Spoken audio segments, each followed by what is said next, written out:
Olá,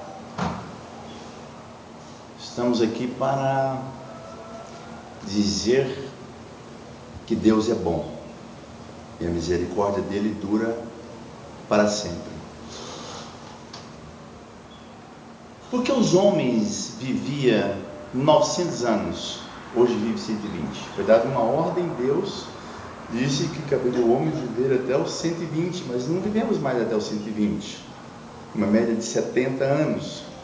Mas o homem viveu até 900 anos. E por que nós não vivemos? Deus mudou, a terra mudou, a água mudou, o alimento mudou. O que mudou? Por que nós não alcançamos essa idade? Nós vamos ter uma palavra que vai detalhar tudo isso com você. Fique atento que você possa perceber e talvez você possa viver até os 900 anos, mas cheio de vida. Não é viver os 900 anos em cima de uma cama, doente, não. Cheio de vida e vida em abundância, a palavra de Deus diz. Isso nós temos que entender essas coisas, para que nós possamos saber o que o homem tem para dar e o que Deus tem para dar ao homem. Certo? Então nós temos que entender as coisas de Deus. Agora, o porquê disso? Por que o homem vive só isso? Noé, Deus disse: Noé, vou exterminar a raça sobre a terra, faça uma arca, coloca os animais ali de pares, 2 em 2, 7 pares desse, 7 daquele, e o leão e a ovelha foi andando lado a lado para entrar na arca. Como aconteceu isso? Por que um não comeu o outro? Será que o leão falava e falou: olha, a ovelha, vamos entrar na arca, vamos ficar lá 40 dias, depois mais um tempo lá, e você fica quietinho no seu canto, eu fico quietinho no meu, vamos, tá? Trocar só olhares, eu vou te desejar, comer a sua pele, a sua carne, e quando você sair lá fora, eu avanço você e como. Como é que aconteceu? Por que um não comeu o outro? Tem uma fita também que vai te esclarecer, porque a Bíblia diz: conhecereis a verdade vos libertará. Aí Deus, em toda essa existência, começa então a fazer aliança com homens, começa então a rebanhar homens, fazendo aliança, fez aliança com Abraão, Isaac, Jacó, Davi, e Deus chama esses homens para que o homem pudesse vencer o pecado. A Bíblia diz que Davi, ele estava no pórtico de Salomão, olhou uma mulher, achou graça aos seus olhos, mandou trazer e deitou com aquela mulher, e aquela mulher era de um comandante seu, e a coisa deu tudo errada para com ele. Ele matou o Eteu, ficou com Betseba, depois ela foi ser a sua esposa, eles perderam um filho, e muitas coisas aconteceram. E por que aconteceu? E por que Davi, o homem segundo o coração de Deus, deixou isso acontecer? Tem uma fita que vai esclarecer tudo isso para você, para que você saiba que Deus fez alianças com o homem para que o plano de Deus fosse concretizado em nós, para que de geração em geração, um dia Deus iria ter uma geração eleita, um sacerdócio real, uma nação santa, o povo adquirido, para que anuncieis a grandeza daquele que vos chamou das trevas para a sua maravilhosa luz. Então nós somos o povo de Deus, fomos chamados para reinar com Ele na eternidade. Eu e você vamos reinar com Ele na eternidade. Aí Ele leva o povo para uma torre onde tinha línguas iguais, em Torre de Babel. Deus então desfaz, dá uma língua para cada um povo para cá, um povo para lá. Por que isso? Qual que é o objetivo disso? E vamos falar disso também, tem um objetivo especial, porque ali Deus desfez de todas as línguas, mas vai chegar um dia que nós vamos falar uma língua só, nós vamos voltar para o Senhor. Hoje nós somos integrados o mundo todo, a internet é integrada com o mundo todo, pessoas falam muitas línguas, eu falo outras línguas também, eu já aprendi, eu já comunico com outros povos, e morei nos Estados Unidos um tempo, aprendi o inglês. E nós temos que entender que Deus, no final de tudo, nós vamos falar chinês, espanhol, francês, japonês, vamos inteirar tudo, mandarim, tudo vai se acabar bem, porque Deus tem um propósito. Se Deus desfez, Ele é o mesmo Deus que desfaz, mas é o mesmo Deus que faz. O mesmo Deus que destrói, o mesmo Deus que constrói. E Ele quer construir em nós, homens e mulheres, discípulos de Deus, para um plano de salvação que Ele tem para mim e para você. E Deus então escolhe esses homens, faz promessas, Ele cria situações, e nós temos que entender que um homem entendeu o plano de Deus. José entendeu o plano de Deus perfeitamente. A Bíblia diz que ele foi vendido pelos seus irmãos, ele foi preso, ele foi maltratado, ele foi totalmente considerado como morto, escória da sociedade, vivia mais no cárcere, na prisão, do que fora da prisão. Foi maltratado, mas ele entendeu o plano de Deus. Lá na frente, no verso 42 de Gênesis, ele diz para os irmãos dele, sentados naquela mesa, naquele banquete, os irmãos achou que iam ser mortos por ele, o pai temeroso, e ele levanta e vê, ei, não foram vocês que me venderam, foi Deus assim que o permitiu, para que a terra não padecesse em fome e em miséria. Por causa de eu entender esse plano de Deus, eu não culpo vocês, eu agradeço a Deus por ter colocado vocês um canal para me vender, porque se não acontece isso, eu não estaria aqui hoje. Então muitas vezes o plano de Deus, nós somos enganados humanamente pelos planos divinos, mas quando nós entendemos, José entendeu o plano de Deus, e ali ele foi abençoado, abençoou toda a terra do Egito, abençoou a família dele, os pais dele, os irmãos dele, foram todos prósperos e abençoados por ele. Aí Deus vai e vê que em Moisés estava um homem que ia tirar o povo do Egito. Moisés então tem com o faraó, tira o povo do Egito e vai levar para onde? Para a terra de Canaã. E o povo não entrou na terra de Canaã. Por que não entrou? Porque o coração era endurecido, não tinha sido quebrantado. Fizeram um bezerro quando Moisés estava no monte. Deus dá ali os mandamentos para Moisés: não matarás, não roubarás. E aqueles mandamentos o homem não aceitou, porque ele estava totalmente entregue na carnalidade, adorando um bezerro de ouro, adorando ali um Deus estranho. Nós entendemos que quando ele traz os mandamentos, o homem natural não entendeu, não quis entender, não quis querer aqueles mandamentos, não viver conforme eles queriam. E ali, esse plano de Deus para nós é para doutrinar o homem, para que o homem entendesse o caminho que ele devia andar. E quando nós andamos pelo caminho de Deus, as coisas acontecem, tudo fica mais fácil, mais bondoso, e tudo acontece nas nossas vidas. E ali Deus, então, tudo acontece, aquele povo fica ali no deserto, morre muito no deserto, e ele então levanta Josué, onde ele vai tomar a terra prometida. Se Deus prometeu, ele cumpre. Não cumpriu em Moisés, mas cumpriu em Josué. Ele vai, toma a terra prometida, e tudo acontece, e eles vencem o mal, vencem o adversário. Mas assim mesmo, não entenderam o plano e propósito de Deus, que era amar o próximo, era desejar bem ao próximo. Eles quiseram guerrear, eles quiseram matar, eles quiseram ter os seus castelos particulares, não dividiram nada com ninguém. Eles não entenderam o que era o amor. E vem esse transtorno todo, para nós entendermos que Deus cria então um tabernáculo para que o homem pudesse adorar a Deus ali naquele tabernáculo, santo dos santos.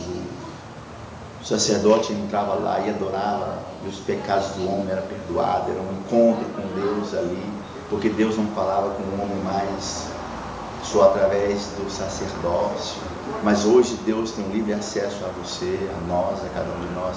Então nós temos que entender esse plano de Deus. E nós vemos também que o adversário, em Manassés, em Crônicas 2:33, ele sacrifica os seus 2 filhos vivos, queima no fogo para Rimon, para o diabo. Ali foi aquele fruto do jardim do Éden que Manassés alimentou e cresceu dentro dele, e ele não entendeu o plano de Deus. Era um rei, Muitos reis não entenderam o plano de Deus, porque quando o homem está lá embaixo, Deus faz promessas, tudo acontece, mas quando ele sobe um degrau, ele já não vê mais Deus, ele quer olhar por cima. E quando você olha por cima, você não começa a enxergar a Deus mais. Porque a Bíblia diz: aquele que se humilha é exaltado, o que se exalta ele é humilhado. E então vem os profetas. Isaías profetizou a vinda de Jesus, e as coisas vão acontecendo tudo.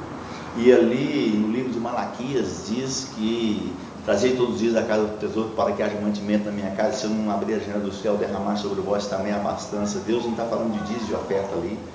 Ali está tendo uma briga com Malaquias. Se você ler os versos anteriores, ele está brigando: Malaquias, você é um ladrão, você me rouba. Em que te roubamos, Senhor, nos dias das ofertas? Não, Malaquias, você me rouba desde o princípio, desde Adão, todos me roubaram. Roubamos o quê? Dinheiro? Não, Deus não está preocupado com dinheiro.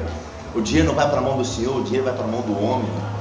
Mas nós roubamos de Deus essa convivência, a comunicação, falar com Ele. Ele vinha na viração do dia falar com o homem. E nós roubamos a Deus desde o princípio. Toda a humanidade roubou o Senhor. E ele está tendo uma briga com Malaquias. Não estou dizendo que o dízimo não é verdade. O dízimo é verdade, sim, porque Melquisedeque recebeu o dízimo de Abraão. Abraão pagou o dízimo. Pagou não, devolveu o dízimo ao Senhor. É justo ao Senhor. Mas muitas vezes homens pegam o dízimo e fazem coisa errada com o dízimo. Porque a palavra dízimo é a 10ª parte daquilo que você tem no Senhor, que o Senhor te dá, te abençoa. Mas esse dízimo não é para pastor, para pastora, para presbítero, não. A Bíblia diz, sempre foca, Paulo muitas vezes foca que o dízimo é para ajudar o pobre e a viúva, e a casa de Deus haja mantimento. Mas muitos enganam e acham que o dízimo e a oferta é do pastor. O dízimo e a oferta é para comprar casas, fazendas, terrenos, palácios. Mas a casa de Deus é para que o pobre seja mantido na casa de Deus. Então nós temos que entender o plano de Deus. E aí a vinda de Jesus, porque Jesus veio na terra para que nós fôssemos fortalecidos, para que as coisas acontecessem no tempo determinado, na hora certa, para que o universo soubesse que há um Deus Pai, Filho e Espírito Santo, e que todos trabalham em conjunto. Eles estão todos separados, mas ao mesmo tempo é um só.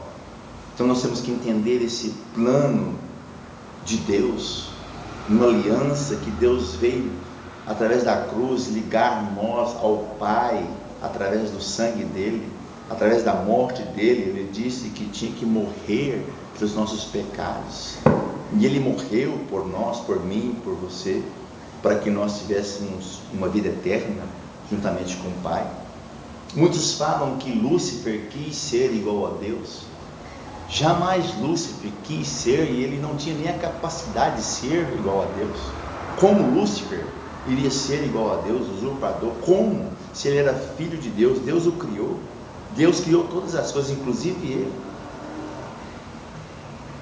Deus jamais colocaria uma essência dentro de Lúcifer capaz de ele ter a capacidade de derrotar o próprio Deus.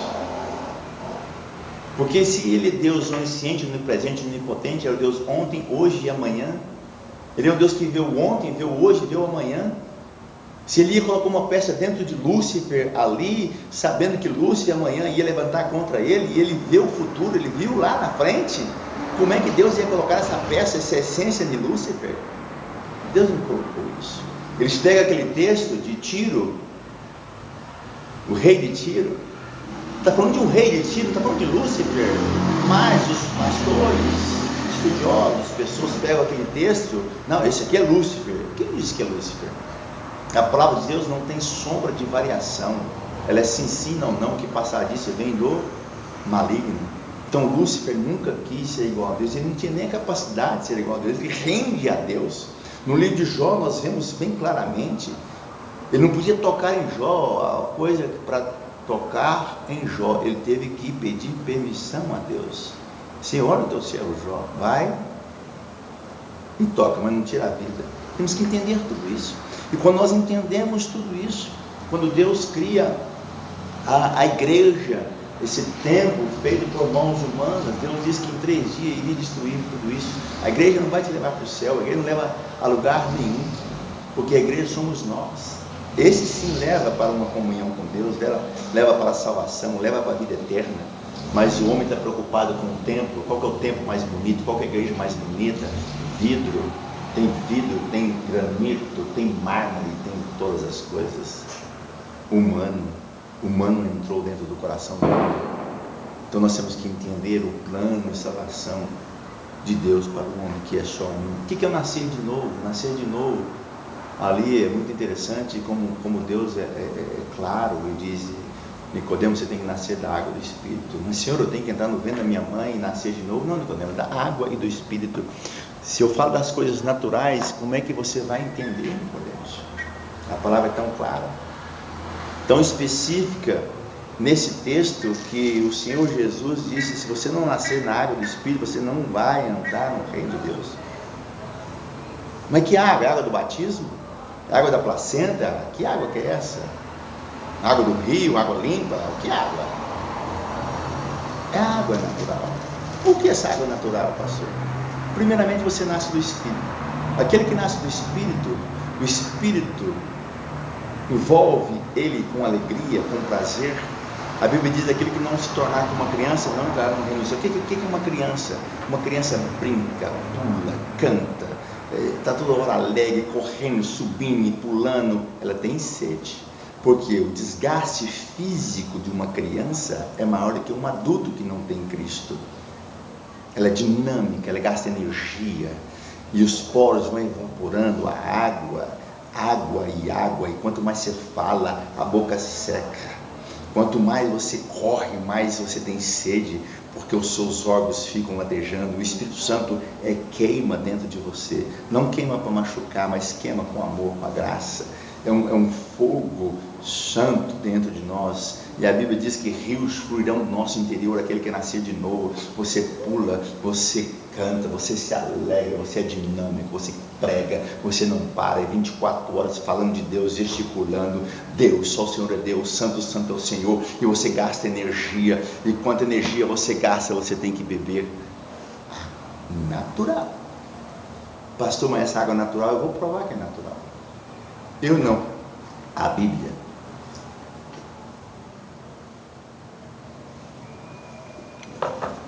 Aqui em João 3, no verso 12, diz assim: se tratamos de coisas terrenas, não me credes, como crereis se eu falar das coisas celestiais? Se eu estou te falando das coisas terrenas, das coisas que existem na existência, da água natural, você não está crendo? Como é que você vai crer se eu falar das coisas celestiais que tem no primeiro, segundo, terceiro céu? Você não vai entender nada, Nicodemos. Nasça de novo.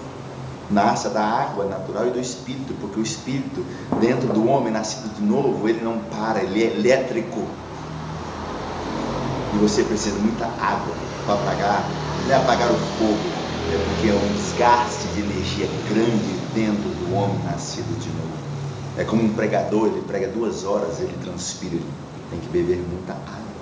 Então nós temos que entender esse plano de salvação do homem. E porque conhecereis a verdade vos libertará. Porque Deus, ele é um Deus que ama você. E para nós finalizarmos e resumirmos toda a Bíblia, só tem um resumo para esta sagrada palavra de Deus. Não há nada mais de dizer que ele é amor. Porque Deus amou o mundo de tal maneira que deu seu Filho unigênito para todo aquele que nele crê, não pereça, mas tenha vida eterna. O resumo de toda a Bíblia chama amor a Deus e ao teu próximo. Pastor, mas como é que nós amamos a Deus? Amando o próximo. Mas como amando o próximo? Porque Deus está dentro do próximo. Como é que você vai beber um refrigerante se você não abrir ele? Para você beber de Deus, você tem que abrir o seu próximo e entrar dentro dele. E Deus está dentro de cada um de nós. Por isso que Deus disse amar até os teus inimigos, porque Deus está dentro dos inimigos também. Você tem que ir lá amar aquele inimigo para você tocar em Deus. Por isso que Deus diz na sua palavra: aquele que não ama o próximo, é impossível me amar, porque Deus está dentro do próximo. Então, para nós tocarmos em Deus, amar a Deus, nós temos que amar o próximo. Você que diz que me ama e não ama o próximo, você não me ama. As palavras do Senhor. Por isso eu quero abençoar a sua vida. I need to bless you. Eu quero abençoar a sua família. I need to bless your family. Eu quero abençoar a tua igreja. I bless your church. And I bless everything you have. Eu quero abençoar tudo que você tem. Because God loves you. Porque Deus te ama. And God has a big plan with you. E Deus tem um grande plano para você. This is a beautiful plan God has with you. Deus tem um bonito plano na sua vida. Basta apenas você entender e conhecer a verdade, e ela te libertará. E que assista à próxima fita e deguste da palavra de Deus, mas eu quero recomendar: para a próxima fita você compra um dicionário na mão esquerda e a Bíblia na mão direita, para você conhecer a verdade, porque tem palavras na Bíblia que você não sabe o que fala, mas você tem que saber para você ser liberto, se você quer ser liberto no Senhor Jesus. Por isso eu te abençoo agora no nome do Pai, do Filho e do Espírito Santo, desejando a tua vitória, em nome de Jesus Cristo de Nazaré. Fique com Deus e que Deus te abençoe.